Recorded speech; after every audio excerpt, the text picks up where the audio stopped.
So Drop is the new thriller from Universal and Blumhouse. It stars Megan Fani as a single mom who's a psychologist going on a first date where she meets Brendan Skinler's character. They go to this nice restaurant and everything's kind of going well until she starts getting drops on her phone. Someone sending her these memes, which soon turn into dark messages.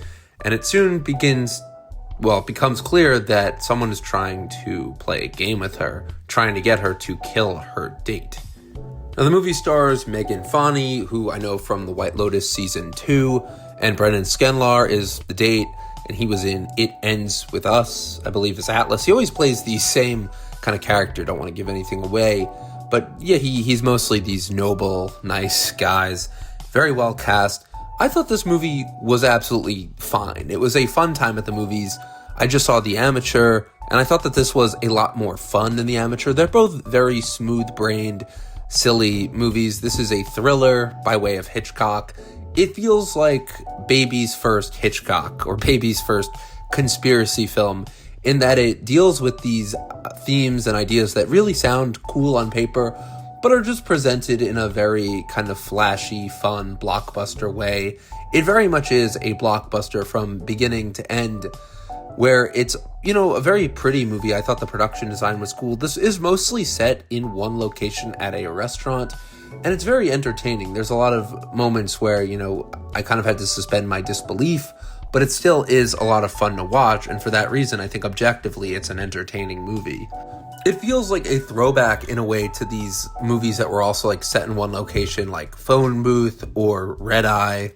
And this isn't ever really boring. You would think it might get a bit repetitive since it's all set in one location. Mostly, like the beginning, you get a bit of her at her house, then you have this whole sequence in the restaurant, then it really does fumble its third act. I will get into spoiler territory here to kind of talk about what the movie messes up. But it really does overall work. It's just very convoluted. You really have to suspend your disbelief. So in the film, Megan Fani's character, who's on a date with Brendan Scanlar's character, she's targeted to kill him because he works for the mayor. And the mayor is supposed to be this corrupt guy, but you don't really get any backstory into that, which is okay because the movie is trying to just, push forward the narrative. You don't really need to see any of that. You just get hints at it. So, she gets these messages that say, destroy the SD card on his camera or we're going to kill your son. So, of course, she does that. She goes into the camera, and then she immediately sees he's taken, photos of, wire transfers the mayor's into some corrupt stuff. What he's doing isn't clear, but we know Brendan Scanlar is kind of like a whistleblower. And then she's told to destroy the chip. She does that, and then she gets a message saying you have to kill him. And this is where the movie just really does feel like the plot itself just needed to be reworked. The entire movie doesn't really make sense. Why would this, conspirator, or why would whoever is working for the mayor have her kill this guy? It just wouldn't make sense for that person to just poison him nonchalantly, have him die in some accident. Having to set up this whole situation where they have to,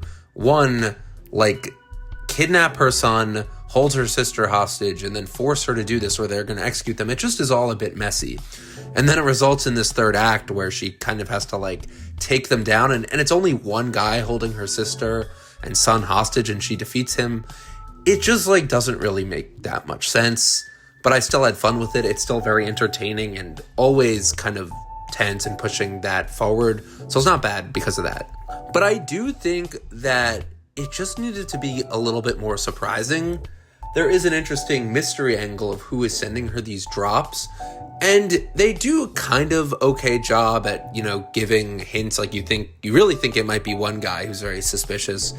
And then there's another guy who it actually ends up being, who at the beginning it's very obvious. They just kind of introduce him and you're like, this is a very forced.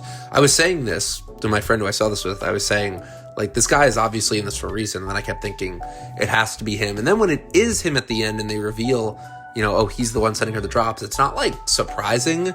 It just feels kind of, oh, okay, I guess, Overall, the best way I could describe this is it's like Baby's first Hitchcock movie. It's very silly. It's very smooth-brained. It's very fun to watch. it's not great. It's definitely a movie that I feel like would be a #1 thriller on Netflix. It does not feel like a movie that gets a big theatrical release, yet this did. It didn't go into Dolby or IMAX or anything. I did see this opening night on Friday at 8 o'clock, and I enjoyed this, especially seeing this with a crowd. It's a perfect movie to see with a crowd. But yeah, it's objectively just a dumb movie, but it's perfectly carved and shaped to be a fun blockbuster movie, a thriller you can watch with your friends. It's not, supposed to be smart or anything crazy special. So I think for what it is, it's fine and enjoyable. The performances are great. Christopher Landon, as a director, has been making these movies like Freaky, Happy Death Day, To You. He's done a great mix of horror and comedy, and this is thriller, but there is a lot of funny moments in it, like this waiter character is great comic relief. It really does have a great kind of tension and pacing. I thought it was very enjoyable. So yeah, I thought it was better than The Amateur too, which was just like too serious and not as entertaining. If you're gonna make a movie that's dumb, at least make it like fun. So this was fun. So let me know what you guys think. Again, it's a very okay movie. It's entertaining, and that's what we need from a movie like this. I don't care if it's not highbrow or anything. So let me know what you guys think. Thanks so much for watching.